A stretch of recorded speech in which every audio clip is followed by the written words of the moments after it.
કેમ છો બાળકો? મજામાં છો ને? બાળકો, આજે આપણે ધોરણ 7માં હિન્દી વિષયમાં વ્યાકરણ વિભાગમાં વિશેષણ વિશે પુનરાવર્તન કરીશું. તો ચાલો બાળકો, આપણે ફરીવાર શીખી લઈએ વિશેષણ કોને કહેવાય અને વિશેષણના પ્રકાર કેટલા. नीचे दिए हुए वाक्य पढ़िए. अवंती एक हंसमुख व्यक्ति था. उसका कंठ मधुर है. माँ ने 3 सवाल पूछे. मैंने थोड़ा पानी पिया. वह बहादुर है. अवंती एक हंसमुख व्यक्ति હતો. તેનો કંઠ મધુર છે.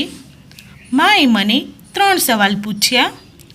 હું થોડું પાણી પીધું અને તે બહાદુર છે. ऊपर के वाक्यों में रेखांकित शब्दों पर ध्यान दीजिए.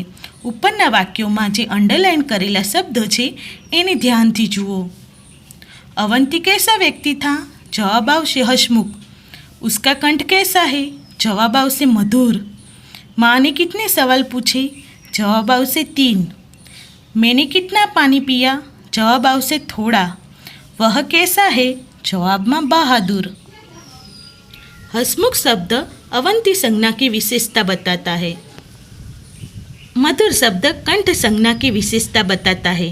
3 शब्द सवाल संज्ञा की विशेषता प्रकट करता है.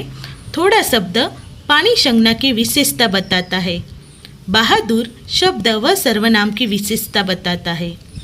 इस प्रकार ऊपर के वाक्यों में रेखांकित शब्द किसी न किसी संज्ञा या सर्वनाम की विशेषता बताते हैं.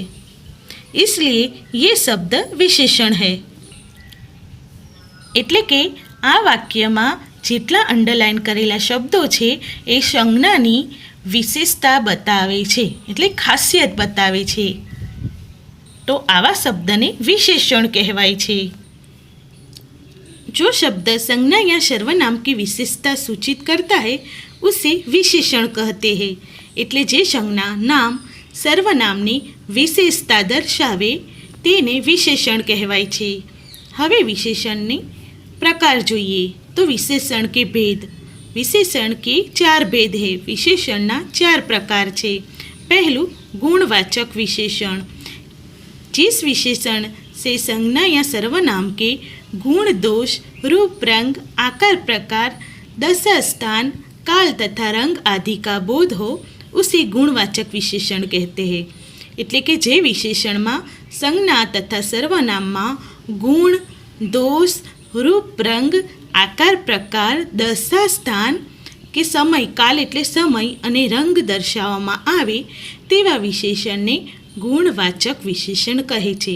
એટલે તમને વાક્યમાં ગુણ દોષ રૂપ રંગ આકાર પ્રકાર દશા સ્થાન કાલ એટલે સમય અને રંગ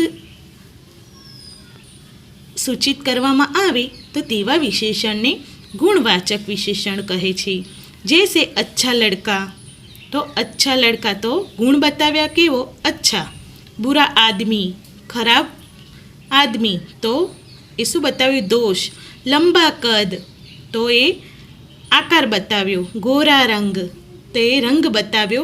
सुडोल शरीर ए पण प्रकार बताव्यो. गरीब स्त्री दशा बतावी. बीमार व्यक्ति ए पण दशा बतावी. एटले अच्छा बुरा लंबा गोरा सुडोल गरीब बीमार આ બધું રંગ દોષ રૂપ રંગ આકાર પ્રકાર દશા સ્થાન કાલ રંગ સૂચિત કરે છે.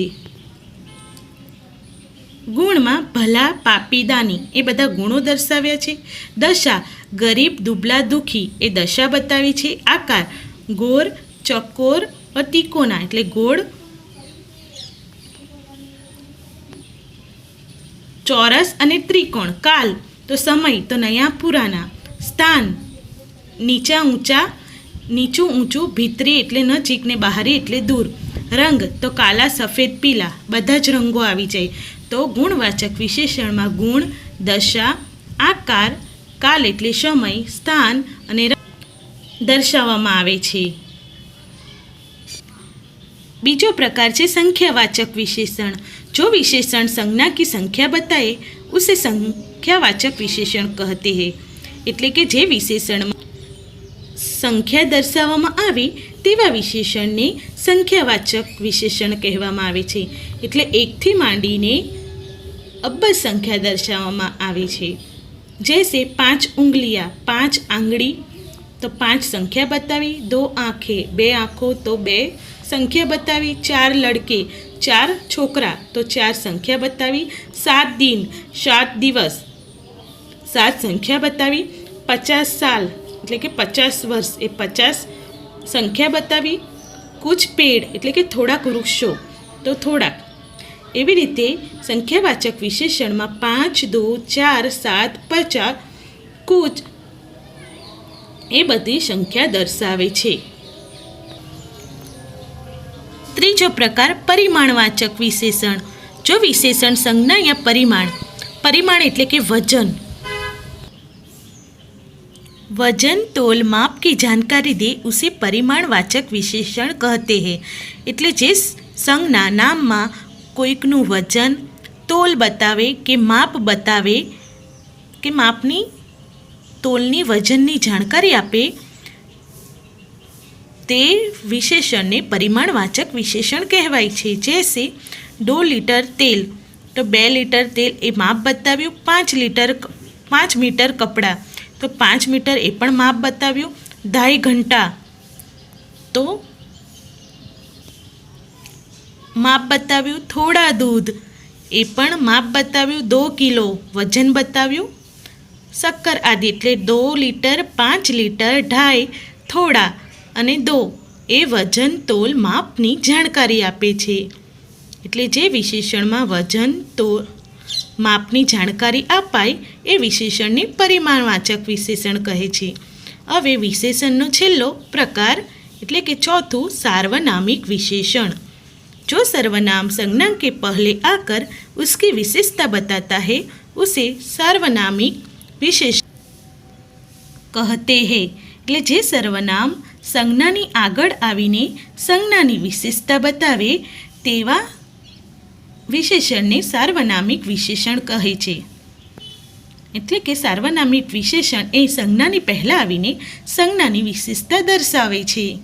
जैसे वह पेड़ आम का है तो આ વૃક્ષ આંબાનું છે તો આંબાની વૃક્ષની વિશેષતા બતાવી વહ। यह कमरा नया है આ રૂમ નવો છે તો રૂમની વિશેષતા બતાવી यह। मेरा घर पास में ही है मारू घर नजीकમાં છે તો ઘરની વિશેષતા मेरा बतावी। आपकी पुस्तक मेज पर है તમારું પુસ્તક ટેબલ પર છે તો પુસ્તકની વિશેષતા आपकी। એમ જે સર્વનામમાં સંજ્ઞાની પહેલાં આવીને સંજ્ઞાની વિશેષતા બતાવે છે તેવા સર્વનામને સાર્વનામિક વિશેષણ કહે છે। ફરી બાળકો આપણે વિશેષણની વ્યાખ્યા જોઈએ। जो शब्द संज्ञा या सर्वनाम की विशेषता सूचित करता है उसे विशेषण कहते हैं। એટલે જે શબ્દ સંજ્ઞા એટલે નામ કે સર્વનામની વિશેષતા દર્શાવે તેવા શબ્દને વિશેષણ કહેવાય છે। વિશેષણના 4 પ્રકાર છે: ગુણવાચક વિશેષણ, સંખ્યાવાચક વિશેષણ, પરિમાણવાચક વિશેષણ અને સાર્વનામિક વિશેષણ। બાળકો, તમારે વિશેષણ વિશે નોટબુકમાં લખવાનું નથી, ફક્ત આ વિડીયોમાં વિશેષણ કોને કહેવાય, વિશેષણના કેટલા પ્રકાર છે એ વિશેની સમજૂતી મેળવવાની છે। થેન્ક યુ બાળકો।